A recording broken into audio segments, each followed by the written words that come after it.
వారి ఆస్తి వారు నివసించలేనంత విస్తారమై ఉండెను. నివసించలేనంత అంటే ఇంకా ప్లేస్ వారికి సరిపోవట్లే. ఎవరో ఒకళ్ళకే ఒక ఒక ఫ్యామిలీకే ఉంటుంది గానీ, ఇప్పుడు లోతు, లోతు యొక్క కుటుంబానికి, అబ్రాహాము యొక్క ఇంకా అబ్రాహాముగా ఆశీర్వదింపబడలే. అయితే వీరిద్దరికీ సరిపోవట్లే. వీరు బానే ఉన్నారు. కానీ వీళ్ళ పనివారికి ఏమొచ్చిందంటే గొడవలొచ్చేసాయి. 7వ వచనం. అప్పుడు అబ్రాహాము పశువుల పశువుల కాపర్లకు, లోతు పశువుల కాపర్లకు కలహములు పుట్టెను. ఎవరెవరు బాగున్నారు?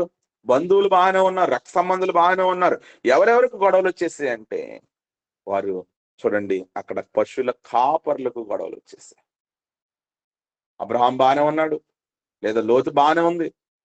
తర్వాత సారా బాగానే ఉన్నారు. వీళ్ళు ముగ్గురు బాగానే ఉన్నారు. వీళ్ళ అండర్‌స్టాండింగ్స్ బాగానే ఉన్నాయి. కానీ ఎవరెవరికి పడట్లేదంటే చూడండి ఒక సామెత చెప్తా ఉంటారు. ముందొచ్చినటువంటి చెవుల కంటే ఎనకాలొచ్చిన కొమ్ములు వాడి అంటారు. చూడండి మీరు ఆ కొమ్ములు తీసుకుంటే హార్న్స్ ఉంటాయి కదా! కొమ్ములు చెవుల కంటే బలంగా ఉంటాయి. ఇప్పుడు ఎవరి యొక్క ప్రభావం ఎక్కువగా ఉందంటే ఇక్కడ పశువుల యొక్క కాపరులు ఎవరిని డామినేట్ చేస్తా ఉన్నారంటే ఈ కాపర్లు మనం చూసినప్పుడు వీరు అక్కడ వివాదాన్ని తీసుకొచ్చేటట్లుగా, కలహాన్ని తీసుకొచ్చేటట్లుగా ఉన్న సందర్భంలో అబ్రహాం ఒక చక్కని మాట చెప్తాడు చూడండి 8వ వచనంలో. కాబట్టి అబ్రాహాము మనము బంధువులము గనుక నా పశువుల కాపర్లకు నీ పశువుల కాపర్లకు కలహం ఉండకూడదు. చూడండి చక్కటి ఒక కుటుంబాన్ని నడిపిస్తున్నటువంటి లేదా ఒక పెద్దగా ఉండి తను తీసుకున్న నిర్ణయం చూడండి. మనం బంధువులం, మనకేం ఉండకూడదు, వివాదాలు ఉండకూడదు, గొడవలు ఉండకూడదు. నీకును నా పశువుల కాపర్లకు నీ పశువుల కాపర్లకు కలహం ఉండకూడదు. ఈరోజు కుటుంబాల్లో ఎన్నో కలహాలు ఎన్నో రీతిలుగా ఎవరో ఒక చిన్న మాట, ఆ మాటను బట్టి అది ఎంతవరకు దారి తీస్తుందంటే కుటుంబాల్లో విచ్ఛిన్నమైపోయేటటువంటి పరిస్థితుల్లోకి వస్తా ఉన్నాయి. చూడండి ఆ కలహాన్ని బట్టి అబ్రహాం అంటున్న మాట ఏమిటంటే ఈ దేశమంతయు నీ ఎదుట ఉన్నది కదా, దయచేసి నన్ను విడిచి వేరుగా నుండుము. దయచేసి నన్ను విడిచి వేరుగా ఉండము. ఎందుకు వేరుగా ఉండమని చెప్తున్నాడంటే ఆ పశువుల కాపర్లకు ఈ పశువుల కాపర్లకు ఏమొచ్చేసిందంటే వివాదం వచ్చేసింది. నిజంగా గూగుల్ మీట్ లో కూడా ప్రారంభంలో ఎంతో మంది మరి ముందుగా మొదటి నుంచి ఉన్న వారికి తెలుసు. రాను బెన్హరే గారు నేను బాగానే ఉన్నాం. మా ఇద్దరి మధ్యన నేటికి 2145 రోజులు నేటికి మా ఇద్దరి మధ్యలో ఒక చిన్న మాట గాని ఒక పట్టింపు గాని ఏమీ లేదు. మేము బాగానే ఉన్నాం. కానీ తర్వాత ఈ కాపర్లు అని పిలువబడుతున్న ఈ ప్రస్తావన ఎలా ఉందో అలాగనే కొంతమందితో వివాదాలు వచ్చి మరలా వాళ్ళు వేరే మీట్లు అలాగ చూడండి. ఎందుకు ఈ ప్రస్తావన ఉదయకాల సమయంలో దేవుడు ఎందుకు ఈ మాటలు పలికిస్తున్నాడంటే చూడండి మనం బంధువులం, మనకి ఏం ఉండకూడదంటే కలహాలు ఉండకూడదు, వివాదాలు ఉండకూడదు, మాట పట్టింపులు. చూడండి నాకు పాట అవ్వలేదని నేను మీట్లో నుంచి బయటకు వెళ్ళిపోతున్నానండి, నాకు ప్రార్థన అవ్వట్లేదండి, నాకు మెసేజ్ అవ్వట్లేదండి, ఇవండి నెపాలు. వీటిని బట్టి మీట్లో నుంచి బయటికి వెళ్ళిపోయిన వారందరూ చూడండి. దీనిని బట్టి ఈ ఉదయకాల సమయంలో అబ్రహాం అంటున్న మాట దయచేసి నన్ను విడిచి వేరుగా నుండము. నీవు ఎడమ తట్టుకు వెళ్తే నేను కుడి తట్టుకు వెళ్తా, నువ్వు కుడి తట్టుకు వెళ్తే నేను ఎడమ తట్టుకు వెళ్తానని చెప్పినప్పుడు లోతు కనులెత్తి యోర్దాను ప్రదేశాన్ని చూస్తే అది రమ్యంగా కనిపించింది. చూడండి మరి ఆదాము హవ్వ ఆ ఏదైనా వనంలో పెట్టినప్పుడు అక్కడ ఆయన చెప్పిన ఈ పండు నువ్వు తినొద్దయా అని చెప్పినప్పుడు సాతాను వచ్చి చెప్తా ఉంది ఆ పండుని చూపించి. ఆ పండు ఎలా కనిపించిందంటే వారి కన్నుల కంట రమ్యముగా కనిపించిందని దేవుని వాక్యం చెప్తుంది. అప్పటి వరకు సాతాను వారి మధ్యలోనికి రానంత వరకు ఆ పండులాగానే ఉంది. సాతాను అనేది ఎప్పుడైతే వచ్చి విత్తనాలు వేసిందో, సాతాను వచ్చి ఎప్పుడైతే కలహాన్ని తీసుకురావడానికి దేవునితో ఉన్న ఆ సహవాసాన్ని ఏం చేయాలని చెప్పంటే ఆ దాన్ని వేరు చేయాలని, దేవునికి వేరుగా ఉండాలన్న ఉద్దేశంతో, సెపరేట్ చేయాలన్న ఉద్దేశంతో ఆ పండు చూసినప్పుడు అంటే అది ఎలా కనిపించిందంటే ఆ కన్నులకు అందమైనదియు వివేకమిచ్చి రమ్యమైనది అయ్యుండుట చూచినప్పుడు ఆమె దాని ఫలములలో కొన్ని తీసుకుని ఏం చేసిందంటే అండి ఆమె తినడంతో పాటు తనతో పాటు తన భర్తకు కూడా ఇచ్చాను, అతడు కూడా తినెను. ఆమె తిన్నది కరెక్టే. ఇతను తినమన్నప్పుడు ఏమనాలంటే యెహోవా దేవుడు చెప్పిన మాట, తండ్రి చెప్పిన మాట, ఈ పండు తినొద్దు అన్నాడు కదా, ఎందుకు ఈ పండు మనం తినాలి అని ఆ రోజే ఆదాము ఆగుంటే ఈ రోజు ఇంత పరిస్థితికి మనం వచ్చేవాళ్ళం కాదు కదా. కానీ ఆదాము వివేచించలేదు. ఈరోజు మనం ఒక మాట అనేటప్పుడు కూడా కనీసం ఆ మాట కోటలు దాటుతాయంటే చెప్తాడు కదా. అదే రీతిగా ఒక్కొక్క మాట మనం అంటున్న సందర్భాల్లో కూడా ఆ మాటను బట్టే అన్నట్టు రీతిగా చూడండి. ఆదామైతే ఆ రోజు తను తాను సెల్ఫ్ కంట్రోల్ అంటే తను తాను నియంత్రించుకోలేకపోయాడు. అయ్యో! దేవుడు ఆజ్ఞాతిక్రమమే కదా పాపము.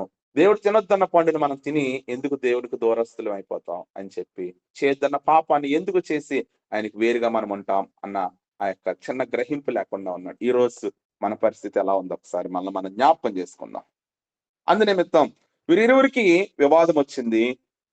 ఫస్ట్ ప్రియారిటీ ఎవరికి ఇచ్చారంటే, ఇదిగో నువ్వు కుడి తట్టుకెళ్తే నేను ఎడం తట్టుకెళ్తా. నువ్వు తూర్పుకెళ్తే నేను పడమటికెళ్తా. నువ్వు ఉత్తరానికెళ్తే నేను దక్షిణానికెళ్తా. ఫస్ట్ చాయిస్ నీదే. మొదట నువ్వు ఎటెళ్తే నేను నీకు ఆపోజిట్ గా వెళ్తాను. అంతేగాని నీతో కలిసి నేను రాను. నీ వెంబడి నేను ఉండను అని చెప్తూ అక్కడ ఏం చేస్తా ఉన్నాడంటే, ఆ సొదొమ గొమొర్రా పట్టణం యొర్దాను ప్రదేశాన్ని చూసినప్పుడు అది కన్నులకు ఎలా ఉందో తెలుసా? యెహోవా తోట వలెను ఐగుప్తు దేశం వలె నీళ్లు పారు దేశమైండెను కాబట్టి లోతు తనకు యొర్దాను ప్రాంతం అంతని ఏర్పరచుకుని తూర్పుగా ప్రయాణం చేశారు. అట్లు వారు ఒకరినొకరు వేరైపోయారు. చూడండి ఇక్కడ. ఇది ఇక్కడి నుంచి ప్రారంభమై వేరైపోయారు.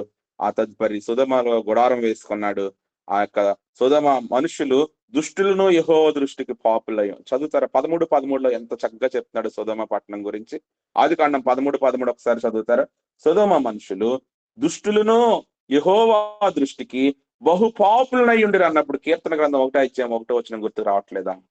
దుష్టుల ఆలోచన చొప్పున నడవక, పాపుల మార్గమున నిలవక, అపహాసకులు కూర్చుండు చోటున కూర్చుండక, యెహోవా ధర్మశాస్త్రం నందు దివారాత్రులు దాన్ని ధ్యానించువాడు ధన్యుడు, ధన్యుడు. నువ్వు ధన్యుడిగా ఉండాలంటే లోకం కూడా అలాంటిదేనండి. ఈరోజు సొదొమ ప్రదేశంలో మన లోకాన్ని పెట్టుకుంటే లోకంలో ఉన్న మనుషులు దుష్టులను యెహోవా దృష్టికి బహు పాపులనై ఉన్నారు. అలాంటి సందర్భంలో మనం ఎలా ఉండాలంటే వివేకం కలిగి ప్రవర్తించాలి. వాళ్ళతో ఎలా మాట్లాడాలి, ఎలా సంభాషించాలి, వాటన్నిటి విషయమై బహు జాగ్రత్త కలిగి మనము జీవించే వారంగా ఉండాలి. కనులెత్తి చూచినప్పుడు ఇప్పుడు యెహోవా అబ్రహాము వెళ్ళిన ప్రదేశం ఉత్తరపు తట్టుకెళ్ళాడు. అయితే అక్కడ ఒక మాట అన్నాడు, నీవు చూచున్న ఈ దేశం అంతటిని నీకును నీ సంతానమునకు సదా ఇచ్చేది. ఆ రీతిగా వారు ఏమయ్యారంటే ఒకరికి ఒకరు వేరైపోయారు.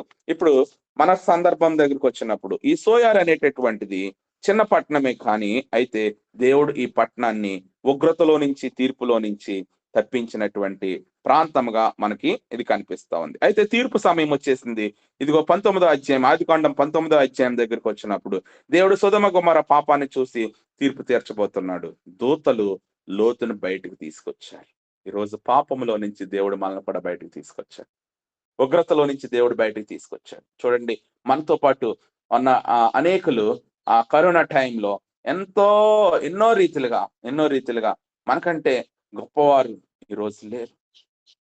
మనకంటే గొప్పవారు ఈరోజు లేరు. మొన్న నేను యూట్యూబ్ లైవ్ లో పిఎల్ పరంజ్యోతి గారు అంతర్వేద పాలెంలో పెంతెకోస్తు మహాసభలు జరుగుతున్నప్పుడు యూట్యూబ్ లో నేను ఒక లైవ్ చూసినప్పుడు నాకు ఒక సన్నివేశం చాలా ఆ ఆ ఒకవైపు బాధను మరొక వైపు ఆనందాన్ని కలగజేసింది. ఎలా అంటే వైజాగ్ లో వైజాగ్ లో పాస్టర్ శ్యామ్ కుమార్ గాని ఒక దైవజనులు ఉన్నారు. ఆయనకి బైబిల్ కాలేజ్ ఉంది. ప్రఖ్యాతి కాంచినటువంటి గొప్ప దైవజనుడు. ఆయన ఆ కరోనా కాలంలో ప్రభు పిలుపు అందుకున్న ఒక 7 దినాలు, 8 దినాల వ్యవధిలోనే వారి పాస్టరమ్మ గారు కూడా ఇరువురు మరి ఆ కరోనా కాలంలో ఇద్దరు కూడా భార్యాభర్త తక్కువ వ్యవధిలో అంటే ఒక వారం రోజుల వ్యవధిలోనే ఇరువురు ప్రభు సన్నిధికి వెళ్ళిపోయారు. ఇద్దరు బిడ్డలే ఉండిపోయారు. ఇద్దరు కుమారులే. ఇప్పుడు వారిద్దరిని దేవుడు ఎలా వాడుకుంటున్నాడంటే ఆరాధన చేసేటటువంటి గొప్ప బిడ్డలుగా దేవుడు వారిని వాడుకుంటున్న సందర్భం చూసినప్పుడు మొదటిగా వారు ఇచ్చిన సాక్ష్యం ఇదే. ఇదిగో మళ్ళీ తల్లిదండ్రులు మమ్మల్ని విడిచిన దేవుడు మమ్మల్ని విడిచిపెట్టలేదు. ఇదిగో అనేక స్థలాల్లో దేవుడు మమ్మల్ని వాడుకుంటున్నాడని చెప్పి ఆ ఇద్దరు బ్రదర్స్ కూడా, ఇద్దరు సహోదరులు కూడా చక్కటి ఆరాధన చేశారు. చూడండి, దేవుడు వారిని విడిచిపెట్టలే. దేవుడు వారిని విడిచిపెట్టలే. అనేక స్థలాల్లో వాడుకుంటూ ఉన్నాడు. అనేక స్థలాల్లో వాడుకుంటున్నాడు. ఏపీ థియలాజికల్ బైబిల్ కాలేజ్ అని చెప్పి వైజాగ్ లో మరి ఆ కాలేజ్ ఉండేది. పోస్టల్ ద్వారా కూడా కోర్సెస్ చేయడానికి అవకాశం ఉండేది. అయితే ఇక్కడ ఈ సోయర్ లో మనం నేర్చుకోవాల్సినటువంటి అంశం ఏమిటంటే ఇది తీర్పులో నుంచి తప్పింపబడింది, ఉగ్రతలో నుంచి తప్పింపబడింది. మరి నీ కుటుంబం, నా కుటుంబం, మన కుటుంబం జక్కయ్య కుటుంబం వలె, లూదియా కుటుంబం వలె, చెరసాల నాయకుని యొక్క కుటుంబం వలె ఇదిగో నీ కుటుంబం అంతా రక్షణలోనికి వచ్చిందా? నీ కుటుంబము అదిగో పాపం అనే చెరలోనికి వెళ్లకుండా, ఆ ఉగ్రత అనేటటువంటి చెరలోనికి వెళ్లకుండా తప్పింపబడిన కుటుంబమేనా నీ కుటుంబము అని ప్రభు అడుగుతున్న ప్రశ్న. ఈరోజు ఇంకా నీ కుటుంబంలో ఎవరైనా రక్షణ పొందకుండా ఉన్నట్లయితే వారి కొరకు నువ్వు భారంగా ప్రార్థన చేయి.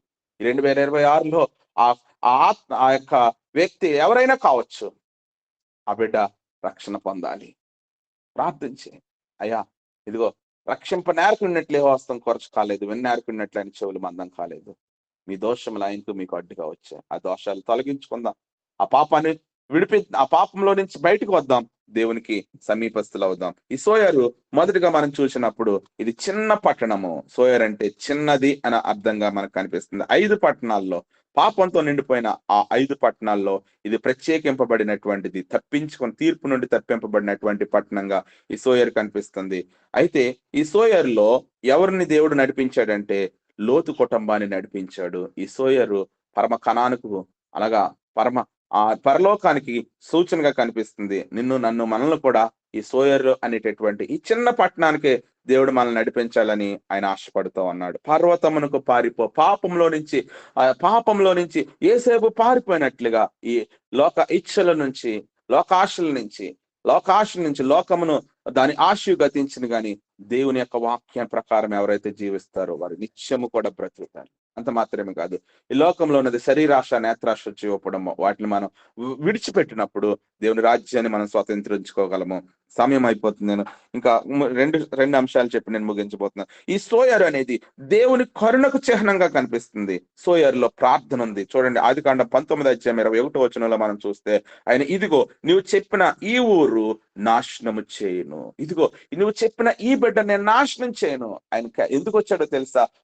ఆ సొదొమ గొమొర్రా పట్టణం యొక్క పాపం మొరపెట్టింది, మనుషులు కాదంట, పాపం మొరపెట్టింది. ఆ మాట ఎంత చక్కగా చెప్తా ఉంటాడంటే, ఆదికాండం 20 అంటాడు, మరి యెహోవా సొదొమ గొమొర్రాలను గూర్చిన మొర గొప్పది గనుక, వాటి పాపం బహు భారమైంది గనుక నేను దిగిపోయి నా యుద్ధకు వచ్చిన ఆ మొర చొప్పుననే వారు సంపూర్ణంగా చేసిరో లేదో చూచెదను, చేయని ఎడల నేను తెలుసుకుందునా. నేను పాపము మొరపెట్టిందంటండి, పాపం మొరపెట్టింది.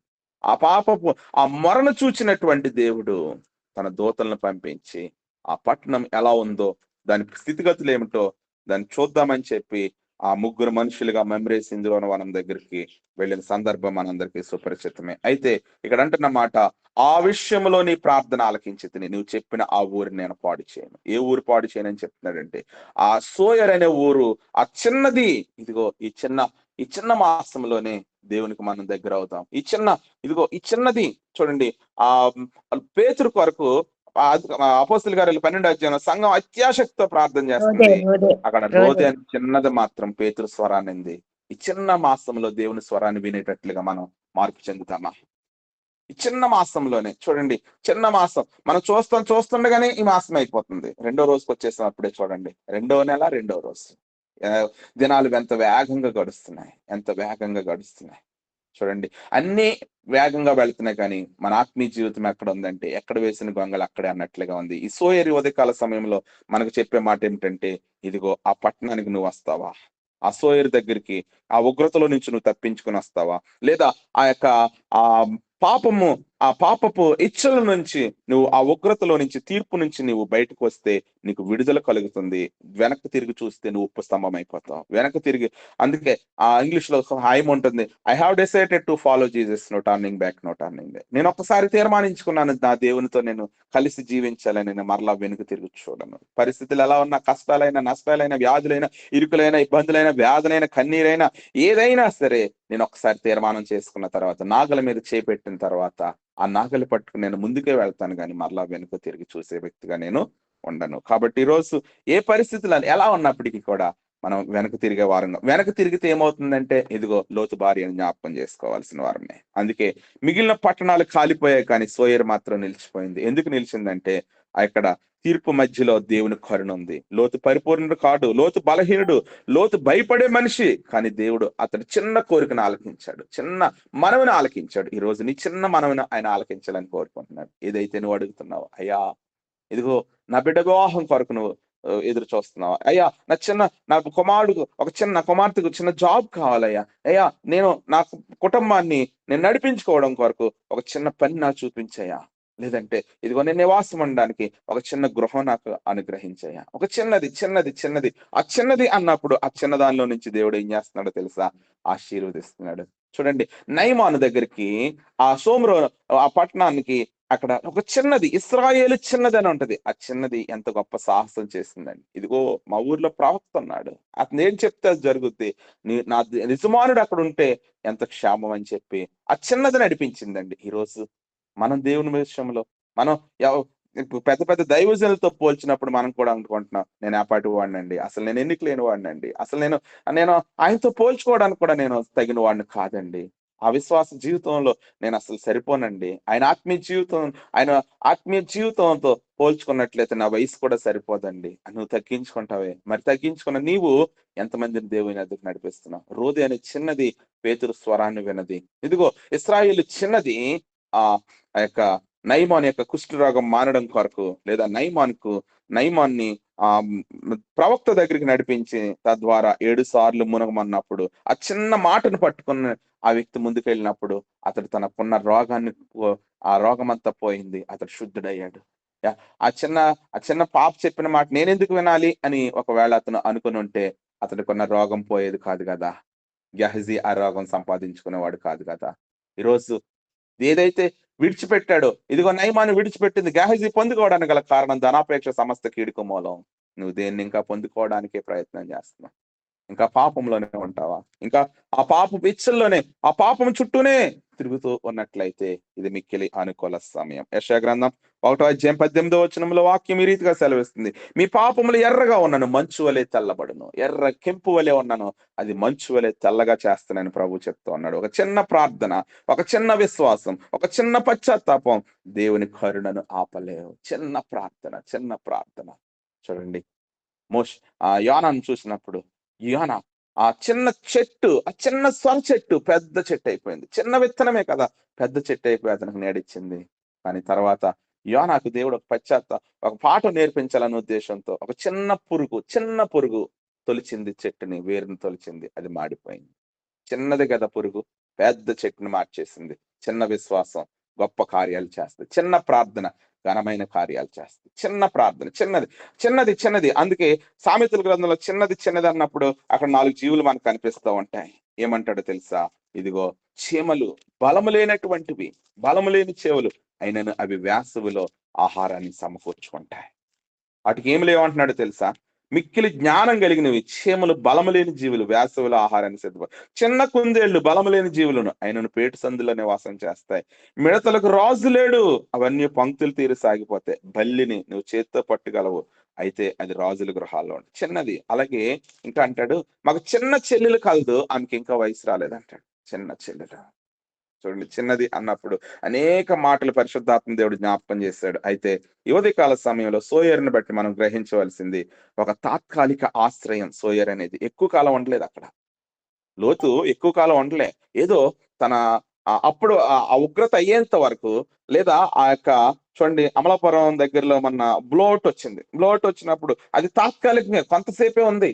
కొంతసేపు ఆ తర్వాత మళ్ళా దాన్ని కంట్రోల్ చేశారు. మళ్ళీ అక్కడ పరిస్థితులన్నీ నార్మల్ అయిపోయినాయి. అలా ఇక్కడ కూడా ఏంటంటే ఆ ఉగ్రత అయ్యేంత వరకు ఆ సోయర్లో తాత్కాలికంగా ఉన్నాడు. ఆ తర్వాత ఇంకా ఆ మైదానం నుంచి వారు వెళ్ళిపోవడం, తర్వాత వారి నుంచి జనాంగాలు రావడం, ఇదంతా ఇంకా వేరే సబ్జెక్ట్. అయితే నీకొక తాత్కాలికమైనటువంటి దేవుడే ఆశ్రయము. చూడండి, నా దాగు చోటు నీవే. కీర్తన గ్రంథం 46:1 అంటాడు, యెహోవా మనకు ఆశ్రయము, ఆయనే మనకు బలము, ఆయన మీద మనం ఆధారపడేటటువంటి వారంగా ఉందాం. ఒక తాత్కాలికమైనటువంటి ప్రదేశముగా ఆ పర్వతాన్ని విడిచి సోయరు అక్కడి నుంచి లోతు ఆ సోయరును విడిచి పర్వతాన్ని విడిచి వెళ్ళారు. అది శాశ్వతమైన స్థలం కాదు. ఈ లోకం కూడా శాశ్వతం కాదు మనకి. ఈ లోకంలో కట్టుకున్న గృహం మనతో రాదండి. ఈ లోకంలో నువ్వు సంపాదించిన జాబ్ నీతో రాదు. ఈ లోకంలో నువ్వు కొనుక్కున్న బండి కానీ, నువ్వు కొనుక్కున్న బంగారం కానీ, నువ్వు కొనుక్కున్న కారు కానీ, ఈ లోకంలో ఏది నీతో రాదు. ఒక చీపు పుల్ల అనక ఒక పూచుకు పుల్ల కూడా నీతో ఏది రాదు. ఈ లోకం శాశ్వతం కాదు. శాశ్వతమైంది పరలోకంలో ఉంది. అందుకే మనకంటూ నివాస స్థలము, పునాదులు కలిగిన పట్టణం కొరకు మనం ఎదురు చూద్దాం. ఇది అశాశ్వతమైంది, శాశ్వతమైంది ఎక్కడుందంటే ప్రభు దగ్గర ఉంది. అలాగే లోతు కుటుంబానికి కూడా ఈ సోయర్ అనేటటువంటిది ఎలా కనిపించిందంటే, ఒక అశాశ్వతమైన స్థలముగా, తాత్కాలికమైన ఆశ్రయంగా కనిపించింది. అసలైంది ఎక్కడ ఉంటంటే అది పరలోకంలో కనిపిస్తుంది. ఇక్కడ ఆత్మీయ అర్థం ఏంటంటే, లోకం అనేటటువంటిది మనకి తాత్కాలిక సౌకర్యం ఇస్తుంది గానీ, ఇదే లోకమే మనకి సమస్తం కాదు. ఈ లోకంలో ఉన్నవేవి కూడా మనతో రావండి. ఏది మనతో రావు. చూడండి, కానీ నిజమైన రక్షణ ఏంటంటే దేవునితో ఉండడమే. ఆ రక్షణ నిన్ను ఎక్కడ తీసుకెళ్తుందంటే దేవుని యొద్దకు నడిపిస్తుంది. కాబట్టి చూపు ఆధారంగా సోయరు సమీపానికి సోయరు దగ్గరికి తను వెళ్ళాడు. వెళ్ళిన తర్వాత జరిగిన సందర్భం ఏంటంటే, లోతు భార్య వెనక్కి తిరిగి చూసి అక్కడ ఉప్పు స్తంభం అయిపోయింది. ఇప్పుడు అక్కడ ఒక సూచన ఏం కనిపిస్తుందంటే, సోయరులో మనకు కనిపించే సూచన ఏంటంటే ఒక ఉప్పు స్తంభం కనిపిస్తుంది. ఆ స్తంభం ఏం చెప్తుందంటే మనకి, ఇదిగో సోయరులో లోతు భార్య మాట వినలే. దేవుడు చెప్పిన మాట వినలే. ఈరోజు దైవజనుడు చెప్పిన మాట మనం వింటున్నామా? ఈరోజు దేవుడు చెప్పిన మాట మనం వింటున్నామా? లోతు భార్యను బట్టి మన జీవితాన్ని జ్ఞాపకం చేసుకుందాం. దేవుడు చిన్న ప్రార్థన కూడా వింటాడు అనడానికి ఇదిగో ఇక్కడ లోతే మనకి చక్కటి ఉదాహరణ. చిన్న ప్రార్థన. అందుకే బాలురెక్కి చంటి పిల్లల యొక్క స్థుతుల మూలంగా ఆయన ఒక దుర్గాన్ని స్థాపించాడు. చిన్న బిడ్డల ప్రార్థన దేవుడు ఆలకిస్తాడని చెప్తారు. అలాగా చిన్న నెలలో ఈ చిన్న ప్రార్థన చేద్దాం దేవుని కొరకు. అయ్యా నా భర్త మారాలి, అయ్యా నా బిడ్డలు మారాలి, అయ్యా నా కుటుంబంలో పరిస్థితులు చక్కదిద్దాలి, అయ్యా సోయర్లో ఒక తాత్కాలికంగా ఇదిగో లోతుని ఆశ్రయించినట్లుగా మమ్మల్ని కూడా ఈ లోకంలో ఆశ్రయించండి అయ్యా. నిజమైన ఆశ్రయం నీవే, నీ మీద మేము ఆధారపడతామని చెప్పి సోయరు ఒక పశ్చాత్తాపానికి, ఒక ప్రార్థనకు, ఒక మారు మనసు, ఒక మార్పుకు మనకి ఇది ఒక చక్కటి ఉదాహరణగా కనిపిస్తుండగా, ఈ సోయరులో ఉన్న ఆశీర్వాదాలు ఇది తాత్కాలికమే, కానీ వారిని ఆ యొక్క ఉగ్రతలో నుంచి కాపాడింది, తీర్పులో నుంచి కాపాడింది. వారిని ముందుకు వెళ్ళడానికి అందరూ నశించిపోయిన ఆ లోతు ఇద్దరు కుమార్తెలు మాత్రం సజీవంగా ఉన్నారు. ముగ్గురే ఉన్నారు, కానీ నలుగురు ఉండాలి. నాలుగో వ్యక్తి లోతు భార్య వెనక్కి తిరిగి చూస్తుంది. ఈ రోజు ఇంకా నీ కుటుంబంలో అలా వెనక్కి తిరిగి చూస్తే వారు ఎవరైనా ఉన్నట్లయితే ఇదే మిక్కిలి అనుకోవాలి సమయం. వారికి వరకు చిన్న ప్రార్థన, పెద్ద ప్రార్థన కాదు కానీ చిన్న ప్రార్థన చేద్దాం. ఈ చిన్న నెలలో చిన్న ప్రార్థన ద్వారా దేవుడి ఘనమైన కార్యాలు జరిగించదు గాక. ఆమేన్. ప్రేమ గల తండ్రి, కృపగల నాయన, ఈ సోయర్లో దాగి ఉన్న అమూల్యమైనటువంటి ఒక చిన్న వర్తమానం ప్రభువా, ఇది ఒక చిన్న ప్రార్థన బట్టి గొప్ప కార్యాలు మీరు జరిగించండి. ఇంకెవరైనా రక్షణ పొందకుండా వారి కుటుంబాల్లో ఉన్నట్లయితే అయ్యా వారి రక్షణ పొందినట్లుగా నీ కృపా కనికరాలు చూపించమని, అయ్యా కెంపు వలె అవి ఎర్రనివైనను హిమ వలె తెల్లగా చేస్తానన్న నీ మాట నెరవేర్చి రక్షణ భాగ్యాన్ని మీరు అనుగ్రహింపమని యేసు నామమున అడుగుతున్నాం తండ్రి. ఆమేన్. మంచిది. చక్కని వర్తమానాన్ని అందించినటువంటి దైవజనులు సురేష్ గారికి వందనాలు చెల్లిస్తున్నాను. మరి సమయంలో వాక్యం యొక్క ఫలింపు ముగింపు ప్రార్థన చేసుకుందాం. మన మధ్య తల్లి గారు విజయ్ కుమారి గారు ప్రార్థన చేస్తారు. సురేష్ గారు ఆశీర్వాదం ఇస్తారు. అలాగే, థ్యాంక్ యూ. ప్రార్థన చేసుకుందామండి.